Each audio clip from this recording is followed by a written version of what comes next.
noite, irmãos e irmãs. Eu saúdo na graça, na paz e na misericórdia do nosso Senhor e Salvador Jesus Cristo. Amém?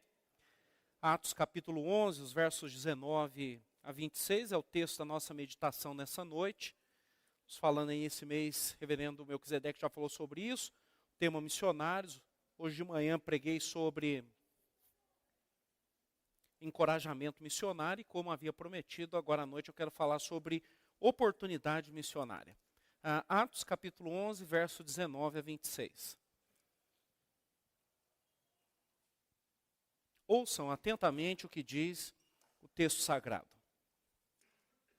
Então os que foram dispersos por causa da tribulação que sobreveio a Estevão, se espalharam até a Fenícia, Chipre e Antioquia, não anunciando a ninguém a palavra, senão somente aos judeus. Alguns deles, porém, que eram de Chipre e de Cirene, e que foram até Antioquia, falavam também aos gregos, anunciando-lhes o evangelho do Senhor Jesus. A mão do Senhor estava com eles, e muitos, crendo, se converteram ao Senhor. A notícia a respeito deles chegou aos ouvidos da igreja que estava em Jerusalém, e enviaram Barnabé até Antioquia. Tendo ele chegado e vendo a graça de Deus, alegrou-se e exortava a todos a que, com firmeza de coração, permanecessem no Senhor. Porque era um homem bom, cheio do Espírito Santo e de fé. E muita gente se uniu ao Senhor.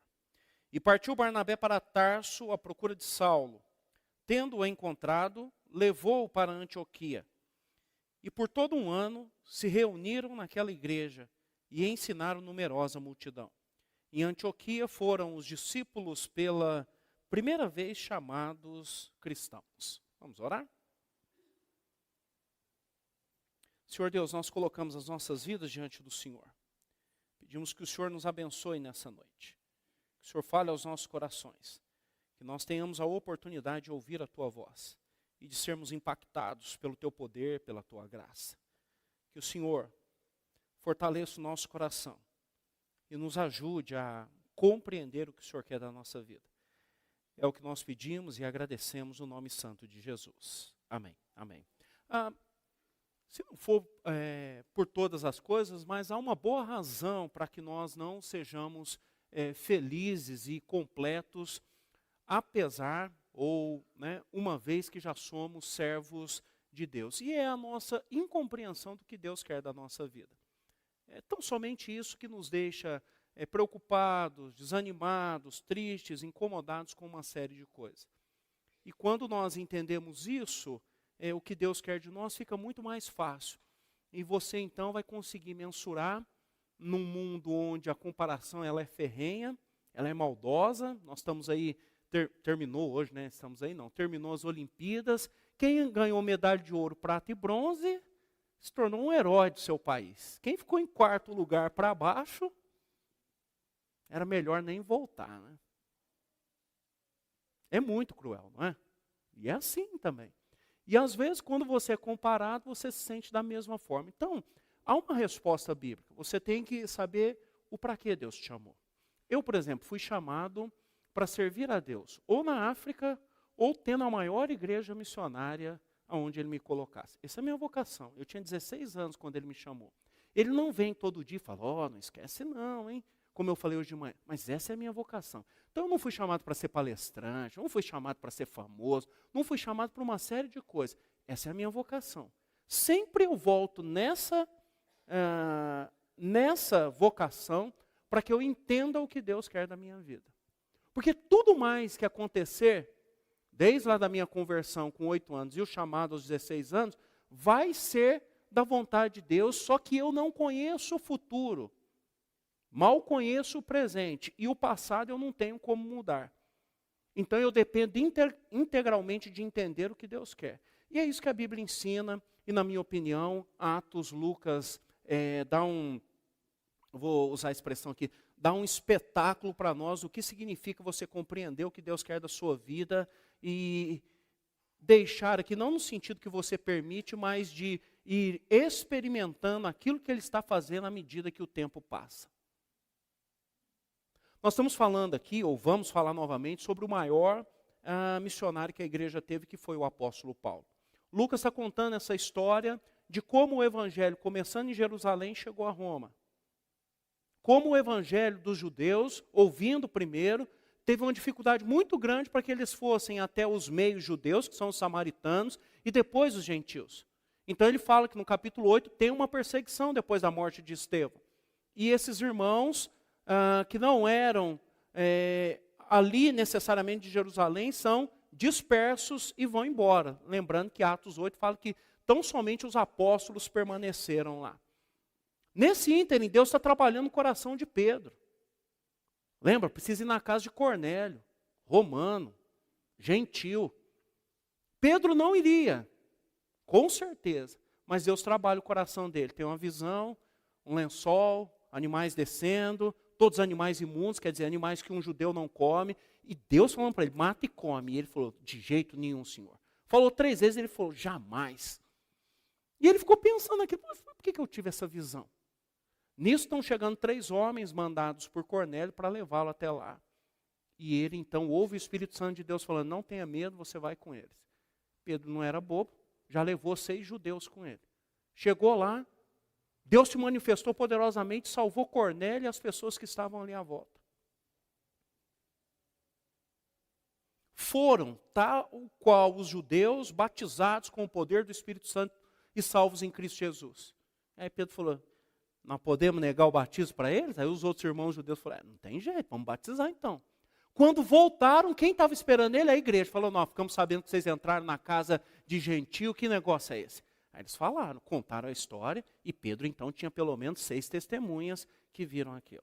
Percebam, o que eu estou tentando mostrar é que às vezes tem uma ordem clara de Deus para que o evangelho, igual lá, para que o evangelho fosse pregado a todas as pessoas, mas na hora a nossa cabeça não funciona, não abre para isso. E me parece que Lucas colocou esse relato aqui, porque se eu fosse o historiador, eu colocaria essa passagem antes de Atos 13. Mas Lucas fez diferente. Ele colocou nesse ínterim, enquanto Pedro tem que responder para a igreja por que ele entrou na casa de um gentil, e ele vai contar a história então da conversão de Cornélio, a visão que ele teve, e Lucas então coloca esse contexto para depois voltar e contar que a igreja continua sendo perseguida em Jerusalém, e é o texto que ele fala que Pedro vai ser liberto, Tiago vai ser morto, e Pedro vai ser liberto. E aí depois então que ele vai introduzir o capítulo 13, contando a história dessa igreja que começou aqui de Antioquia. Eu sou muito curioso, aí eu fico perguntando para o próprio texto bíblico, por que ele fez isso? Por que ele não colocou lá antes de Atos 13? E encaixou lá, ia ficar tão legal, né? Termina aqui o verso 26, e todos foram chamados cristãos. Aí você começa, havia na igreja de Antioquia. Por que ele não fez isso? Então sempre tem uma intenção e uma resposta.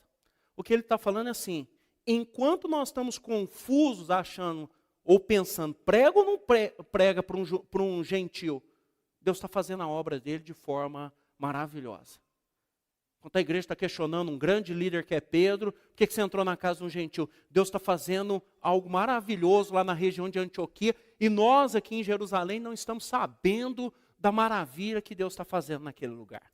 Então eu quero falar nessa noite justamente sobre isso, oportunidade missionária. O que é a oportunidade missionária? É você viver para Deus aonde Ele te colocou, com o chamado que você tem para a glória dEle. Se você vai frequentar uma grande igreja, ou se você é pastor presbítero, se você vai pastorear uma grande igreja, isso é uma outra história, se é pequena, se é grande aos nossos olhos. O que Deus quer é que nós cumpramos o nosso chamado.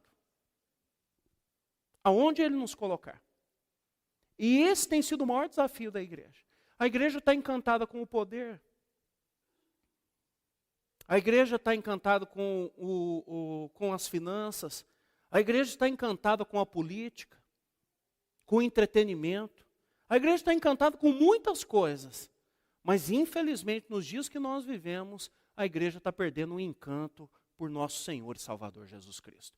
Você pode ler Atos dos Apóstolos, é uma vida, humanamente falando, miserável, perseguido, chicoteado, mas você não vê um falando assim, olha, eu estou triste, eu estou para baixo, a minha vida não está com nada. É uma igreja sorridente, alegre, que tinha até o prazer de sofrer pelo seu Senhor.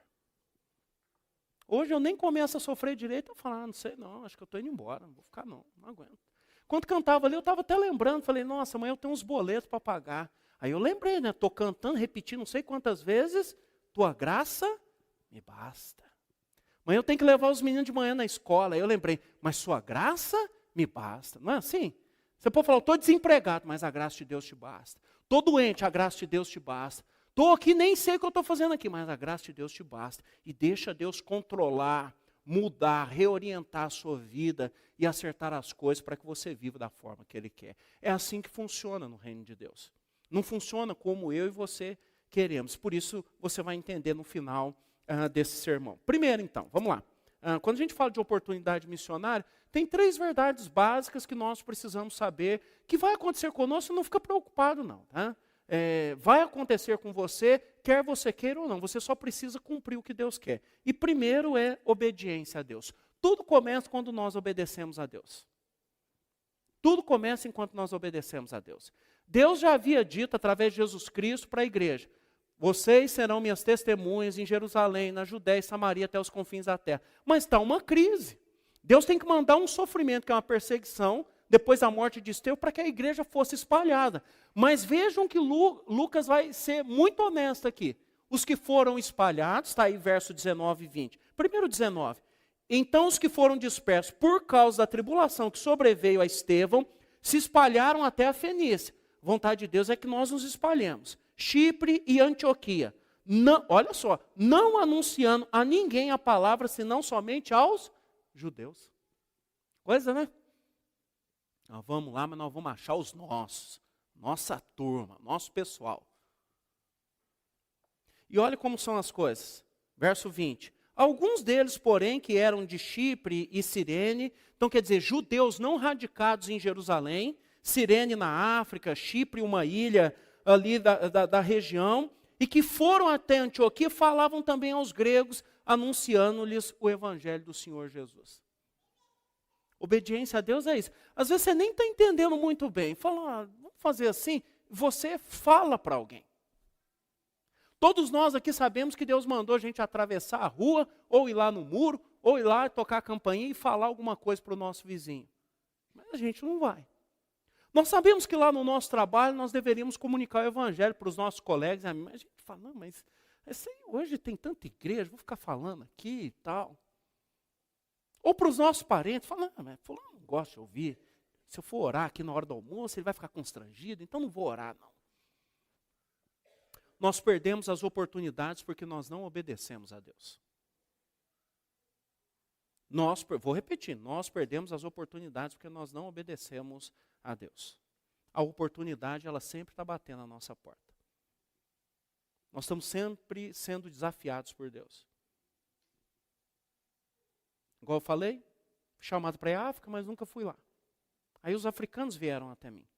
Nós temos aqui na nossa igreja os angolanos, nossos irmãos e irmãs angolanos.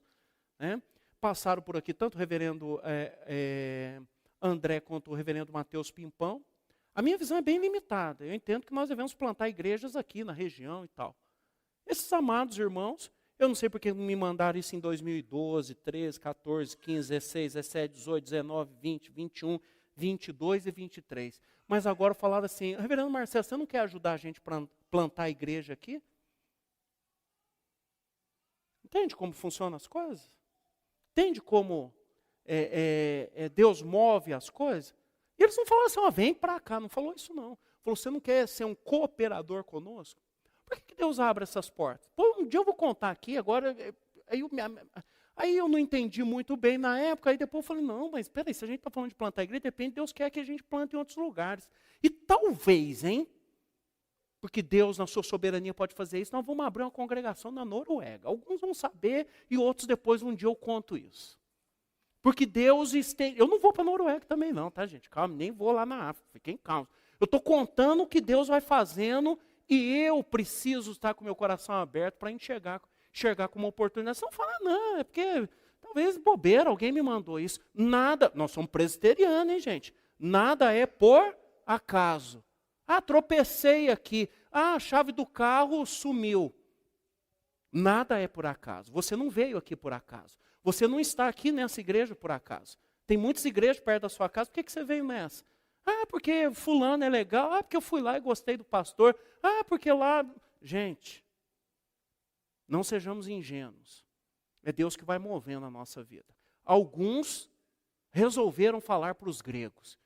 Surpreendentemente, aos olhos humanos, os gregos se converteram. Porque esperava-se o quê? Que eu falo para o judeu, ele vai se converter. Surpreendentemente, humanamente falando. Deus não está surpreso com nada, que ele mandou desde o início falar para todas as pessoas. Os gregos se converteram. E nasce uma igreja. Segunda verdade que nós vamos aprender é a intervenção de Deus. Os versos 21 a 24 começa de uma maneira inusitada para que nós entendamos isso. E Lucas, sabendo da dureza do meu e do seu coração, ainda que ele talvez não soubesse que depois de 2000 anos nós estaríamos lendo esse texto nessa noite, ele fala assim, a mão do Senhor estava com eles. Você precisa entender que é Deus agindo. Você precisa entender que Deus está intervindo de alguma maneira na história. Não é por acaso, não é eu que faço, não é porque eu me preparei, não é porque dessa vez encaixou, não é porque agora a gente sentou e fez um planejamento melhor, não. É porque nesse momento específico está acontecendo uma intervenção de Deus. Deus, de uma maneira miraculosa, está tocando nos corações e está convencendo quem antes não se convenceria. E você vai entender o que eu quero dizer. Entende o seguinte, sempre nas Escrituras, quando aparece essa expressão, a mão de Deus, é porque Deus está agindo de uma forma maravilhosa. Aí você fala, mas conversão de grego é algo surreal. No Velho Testamento, você vai se lembrar, Isaías, mais do que Jeremias, lembra Isaías e Deus falou assim, você acha que a minha mão está recolhida? A minha mão está estendida. E quando a minha mão está estendida, eu produzo tudo aquilo de bom, a conversão, a transformação, a mudança. Quando o judeu fala sobre a mão de Deus, ele tem a compreensão de que tudo que lhe é necessário está sendo provido. Estenda as suas mãos, Senhor, sobre nós. Deus não tem mão, tá, gente? Mas é uma linguagem que nós usamos para compreender a sua graça, a sua generosidade. A mão de Deus estava com eles. Eles não fizeram por si só.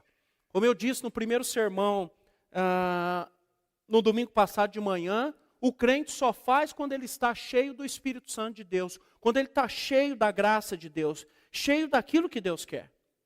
E diz assim, muitos crentes se converteram ao Senhor. É tudo que nós queremos, falar e as pessoas acreditar. Hoje tem tantos livros, tantas técnicas. Ah, se você fizer a igreja não sei das quantas, sua igreja vai crescer em 1 ano. Ah, se você fizer a igreja não sei das quantas, então vai acontecer não sei o quê. Gente, o que nós precisamos é dobrar os nossos joelhos e pedir a intervenção de Deus. Não sou contra ler livro nenhum, mas sou contra dizer que um método é que vai produzir o crescimento. O que produz o crescimento é sempre a ação poderosa do nosso Deus. Você pode ser o melhor argumentador do mundo, mas você não tem o poder de convencer alguém a crer no Evangelho. Você pode até convencer que alguém é pecador. Falar, fulano, você faz coisa errada, tal, tal, tal. Mas convencer ele a crer em Cristo, só o Espírito Santo de Deus, que primeiro convence que nós somos pecadores. Eu posso até chegar sozinho também à conclusão, eu sou um miserável pecador, mas eu não tenho o poder de me auto-salvar. Então eu me salvo no nome. Eu não tenho isso. Deus precisa intervir na minha vida e na minha história. Continuando, olha o verso 22, que bonito. A notícia a respeito deles chegou aos ouvidos da igreja. Nós estivermos vivos lá em 2027, eu quero fazer um tema da igreja chamado Os Sentidos da Igreja. Aí vou usar mão, pé, ouvido, vai ser muito legal. Se a gente estiver vivo lá, se Cristo não voltar, vocês vão gostar. Mas por hora, escutam isso, a igreja tem ouvido. Olha, lá em Antioquia resolveram pregar além dos judeus e os gregos se converteram. Acho que está começando alguma coisa lá. A igreja tem ouvido. Quando as nossas igrejas vão mal, o pessoal não fala, ih, igreja lá do fulano de tal, assim, assim, assado. Nós temos ouvidos, nós ouvimos. Quando coisas boas estão acontecendo, a gente também sabe, olha, Deus está agindo assim, assim, assado, em tal lugar. Nós temos ouvidos. E a igreja ouviu que começara a haver conversão de gregos naquela região. Mas vejam como é inusitada a história, mas daqui a pouco você vai entender o porquê. O normal, porque quando aconteceu isso em Atos 8, em Samaria, quem foi lá ver o que estava acontecendo? Pedro e João, que eram os principais líderes. Foram lá ver o que estava acontecendo e constataram que, de fato, depois que Filipe pregara ali, havia conversão e nascera naquele local uma igreja. Aqui falaram assim, não vamos lá não. Não está escrito aí, mas você pode acreditar que foi isso. Vamos mandar Barnabé. Por que Barnabé? Barnabé é aquele moço lá de Atos capítulo 4, natural de Chipre. O nome dele significa filho de exortação ou de encorajamento, aquele que anima o outro. Como eu disse hoje de manhã, que se coloca do lado do outro numa hora difícil para falar, vamos lá, eu estou com você, tal, e daí por diante. Aquele que vendeu tudo que possuía para ajudar os outros. E certamente foi recebido na casa de alguém, porque senão a Bíblia diria que ele se tornou tão pobre, virou um indigente, não fala isso. Então alguém o recebeu em casa. Ele deu tudo que ele tinha, mas alguém o recebeu. Resolveram mandar esse homem, e ele foi lá. Como Atos 7 já havia nos dito, ele é um daqueles homens cheios do Espírito Santo de Deus. E ele então vem aqui, veja o que diz então o verso 23 e 24. Finalzinho do 22. E enviaram Barnabé até Antioquia. Tendo ele chegado e vendo a graça de Deus, alegrou-se e exortava a todos a que com firmeza de coração permanecessem no Senhor. Porque era um homem bom, cheio do Espírito Santo e de fé, e muita gente se uniu ao Senhor. Talvez ali na igreja poderia falar assim, como eu estou dizendo aqui, vamos mandar Pedro e João, vamos mandar a liderança maior da igreja para ver o que está acontecendo lá. Alguém deve ter falado assim, vamos mandar Barnabé. Talvez até com medo os discípulos assim, pô, se formos eu e Pedro, já deu problema lá na casa de Cornélio, aí o pessoal aqui fica meio chateado, vamos tentar ir um pouquinho mais devagar, essa transição para alcançar os gentios. Vamos mandar Barnabé? Barnabé é um homem bom, cheio do Espírito Santo de Deus, é um homem crente, vamos mandar ele lá que ele vai nos ajudar. Mandaram Barnabé, aí algo surreal acontece. Por isso que eu falo que Deus está intervindo, eu já preguei aqui alguns sermões falando sobre gente improvável, e aí você precisa lembrar disso. Talvez Barnabé foi o homem improvável. Aí vem a terceira e última verdade para que nós terminemos nessa noite, que é a visão de Deus. A oportunidade missionária, ela vai nascer a partir da visão de Deus. Verso 25, 26. E partiu Barnabé para Tarso à procura de Saulo. Tendo-o encontrado, levou-o para Antioquia, e por todo um ano se reuniram naquela igreja e ensinaram numerosa multidão. Em Antioquia foram os discípulos pela primeira vez chamados cristãos. Você lembra quem era Saulo, né? Falei semana passada a conversão dele lá em Atos 9. Todo mundo tinha medo dele. Quando ele apareceu em Jerusalém, os apóstolos não queriam receber. É Barnabé que chega lá com ele e fala, está aqui. Acho que, como eu disse, foi aquele, todo mundo chocado. Esse aqui é Paulo, agora ele se converteu, é um dos nossos. Tá. Mas Deus já havia dito para Paulo, você vai ser a minha testemunha entre os gentios, como disse hoje de manhã. Você não vai permanecer aqui. Sai de Jerusalém, que aqui não vão ouvir o seu testemunho. E a gente sabe, lendo Gálatas, lendo Efésios, que Paulo pelo menos foi para a região da Arábia, e alguns comentaristas acreditam que ele ficou lá uns 14 anos. Alguns acham que ele estava revendo sua teologia, mas de uma maneira ele ficou bem esquecido. Igual Moisés ficou 40 anos esquecido lá no deserto, até que depois Deus chamasse para ele fazer uma grande obra, que era libertar o povo. Nós aqui hoje, a geração nossa tem problema com isso, né? Não me chamam mais na igreja, eu não oro mais na igreja, sempre dei aula na escola, agora ninguém me chama. Nós temos essas coisas. Mas a Bíblia fala que é um bom momento e uma oportunidade de Deus, de alguma maneira, trabalhar no seu coração. Isso está acontecendo com Paulo. Mas vejam o seguinte, Barnabé chegou num lugar onde está acontecendo aquilo que nós chamamos hoje de avivamento. Homens e mulheres estão se convertendo e crendo em Jesus Cristo como Senhor e Salvador da sua vida. Nós não somos informados quantas pessoas, mas diz o texto que muitos. Barnabé certamente olhou e falou, eu não daria conta sozinho. Mas ele poderia ter pensado o seguinte, rapaz, eu que cheguei aqui primeiro, meu nome agora vai ser célebre. Vão me reconhecer como Barnabé, o pastor de Antioquia, o homem que ensinou o povo de Antioquia, o homem, porque depois nós vamos lembrar aqui, os pais da igreja eram chamados assim, Agostinho de Hipona, ia ser Barnabé de Antioquia. Hoje nós não chamamos ninguém. Ninguém fala assim, o Marcelo de Bauru, o reverendo Melquisedeque de Bauru, né? Mas na época fala Agostinho de Hipona, Cipriano de Cartago.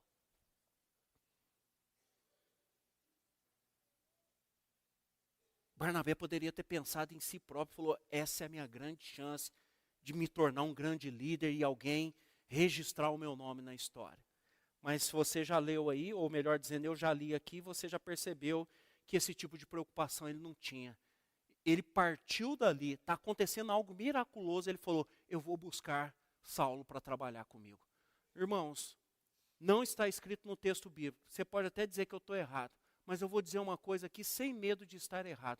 Ninguém chamaria Paulo para trabalhar em lugar nenhum, a não ser Barnabé. A não ser Barnabé.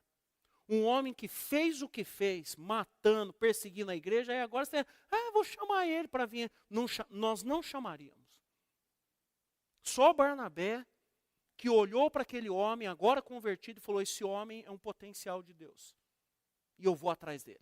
Foi para Tarso e trouxe Paulo. E o texto continua dizendo, tendo-o encontrado, levou para Antioquia. Como nós não sabemos que ele o convenceu, mas ele o levou.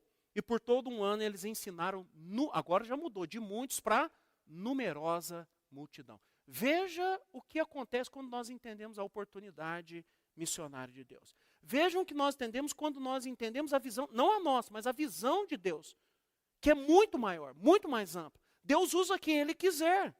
Se eu estivesse lá, eu ia falar assim, não gente, tem que trazer um dos grandes apóstolos. Vai lá, busca João. E Bartolomeu, está fazendo o quê? Traz Tomé, tá? Ele foi lá meio incrédulo aquele dia, mas traz Tomé. Barnabé não pensou nos apóstolos. Entendeu que Saulo seria a melhor pessoa. Certamente, também não tem esse dado bíblico, mas certamente Saulo falou para Barnabé, Deus me chamou, porque lembra em Atos 9, quando Ananias fala com ele, antes de Ananias falar com ele, Deus falou para Ananias assim, melhor dizendo, o Senhor Jesus falou para Ananias, esse será a minha testemunha entre os gentios e eu vou ganhar muita gente através dele. Paulo deve ter falado isso para Barnabé e Barnabé falou, então eu vou atrás de Saulo. Já que é para trabalhar aqui com um gentil e ele foi chamado para isso, eu vou atrás dele. Foi atrás dele. Como eu já disse, Barnabé não era um homem de vaidade. Você fala, não, mas aí eu vou perder o cartaz. Ele não se preocupou com isso. Ele traz Paulo. E pelo exemplo daqueles primeiros homens que chegaram, e agora pelo exemplo de Barnabé e de Saulo, ou Paulo, se preferir, naquele lugar, os discípulos são chamados pela primeira vez de pequenos cristos, que nós reconhecemos aí a expressão como cristãos. Se alguém contasse isso num livro, a gente ia ficar com dúvida. Ia falar, mas será que isso aí não é fake news? Mas como está na Bíblia, nós cremos. E veja como Deus veio movimentando, veio acertando a história. Por isso, meus irmãos e irmãs, nós estamos na mesma situação. Estou caminhando aqui para o encerramento. Atos 13 fala da igreja de Antioquia, que tinha 5 líderes. 2 deles, os judeus é que foram escolhidos para a obra missionária para pregar aos gentios, que é Barnabé e Saulo. E nós sabemos que eles mudaram a situação do primeiro século, depois da segunda viagem missionária para frente, só o apóstolo Paulo com outra equipe, e Paulo pensou e aprendeu com Barnabé. Se você me perguntar daí, você acha que Paulo faria sozinho? Tenho certeza que ele faria sozinho. Mas Paulo era um homem de equipe, que dividia a glória. Eu preciso de Timóteo, eu preciso de Silas. Até João Marcos, que lá depois da primeira viagem ele falou, não serve mais, no final ele fala, traze-me João Marcos, porque me é útil para o ministério. Eu agradeço a casa de Onesíforo, porque muitas vezes o tal do Onesíforo, que nome feio, né? Me deu ânimo. Paulo precisando de ânimo. Paulo precisando ser encorajado. Paulo também precisava ser encorajado. Aí você está entendendo onde eu quero chegar aqui na conclusão.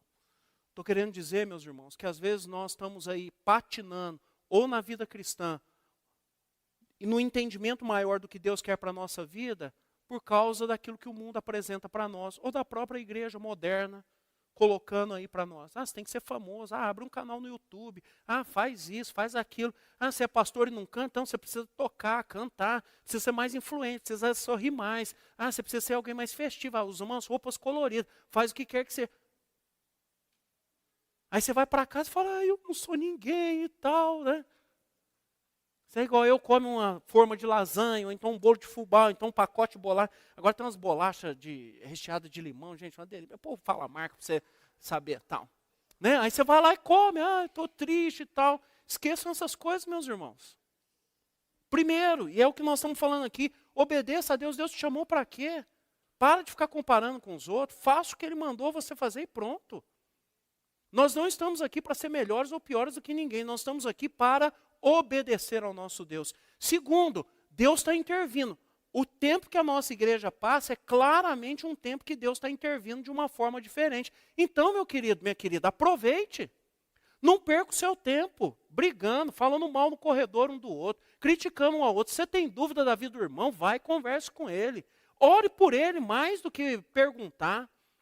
A gente, como igreja, perde muito tempo. E daqui a pouco as pessoas de fora também vão falar, não sei o que está acontecendo naquela igreja, não. Aquela igreja sempre foi complicada, agora estão falando que está boa, não sei não, tem coisa ruim lá. Não é assim? Para com isso.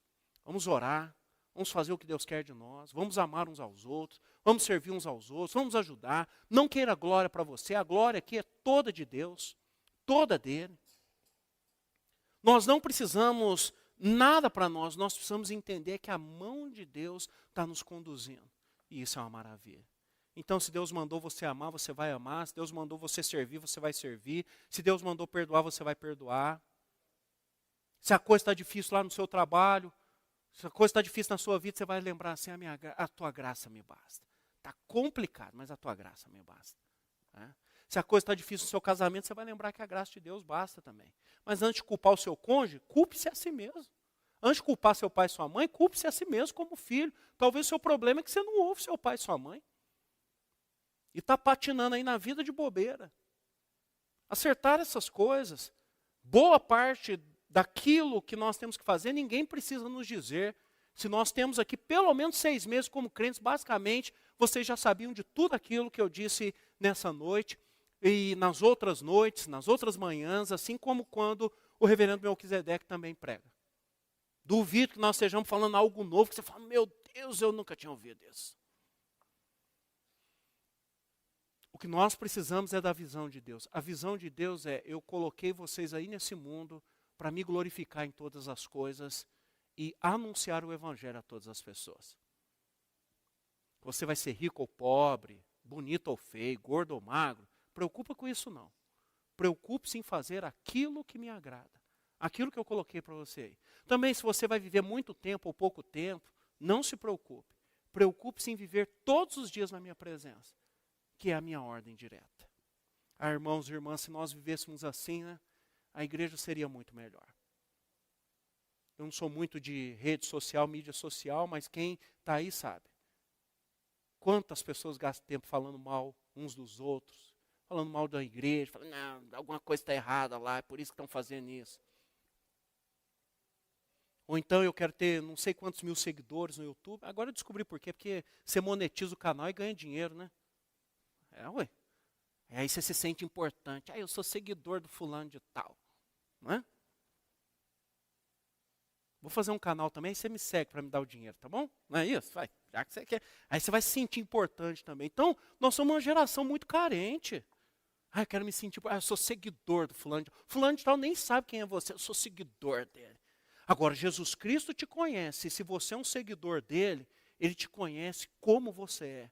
Nas horas fáceis, difíceis, está sempre pronto a te atender, a te ajudar, a te melhorar, a andar com você, e aí você perde a oportunidade. Você é seguidor do fulano. Estou seguindo não sei quem. Nossa, gente, eu vou ficar calmo aqui, porque... Não é? É uma bobagem, gente. Eu sigo fulano. Eu sigo Beltrano. Eu estou seguindo agora um que... É raro você ver um crente falar assim, estou seguindo Jesus agora e a minha vida encaixou. Agora eu sei porque eu era confuso, agora eu sei porque eu arrumava confusão, agora eu sei porque eu vivia brigando. Agora eu estou seguindo Jesus, minha vida resolveu.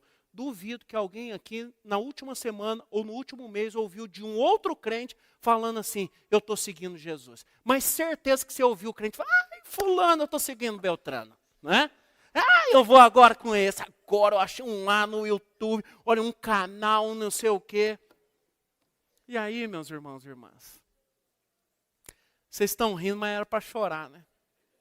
A gente vê uma geração de crentes, tudo carentes, ainda que tenham o melhor pai do mundo que pode suprir todas as nossas necessidades.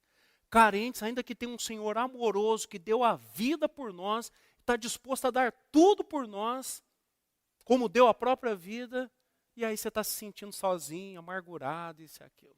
Arrependam, né? Não só vocês, vamos lá, usar a expressão correta, nos arrependamos desse pecado. E que nós possamos reconhecer que nós temos a graça e o poder de Deus sobre as nossas vidas. Que Deus nos abençoe e nos ajude. Todos nós que estamos aqui temos uma oportunidade missionária diante de nós. Está triste, está chateado, abre sua casa para fazer um grupo familiar, um culto doméstico. Vai servir alguém, vai ajudar alguém. Né? Seu trabalho está difícil, todo mundo aqui está também. Você ganha pouco? Eu não conheço quem ganha muito nesse país, não. E se ganhar muito, o imposto leva tudo. Então, é difícil para todo mundo.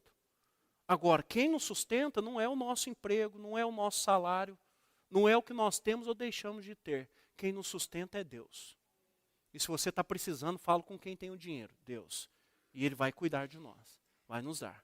Agora, nós não precisamos de muito, não. Tudo que nós precisávamos já nos foi dado. É a salvação em Cristo Jesus. Qualquer outra coisa é excesso, é demais.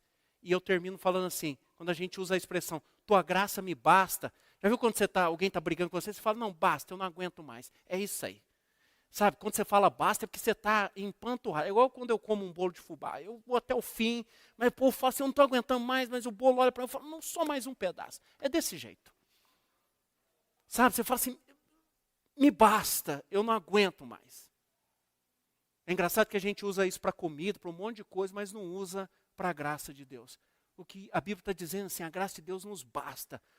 Não é que Deus vai dando graça com dose homeopática, não. Ele dá de uma maneira que você fica encharcado.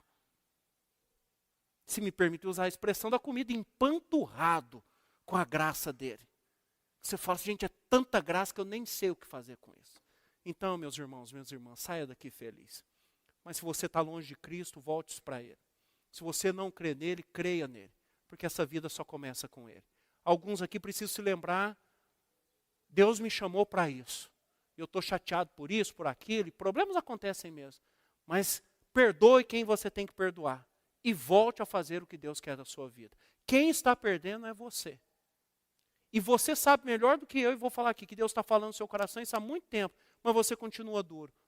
Ouça o que Deus está dizendo.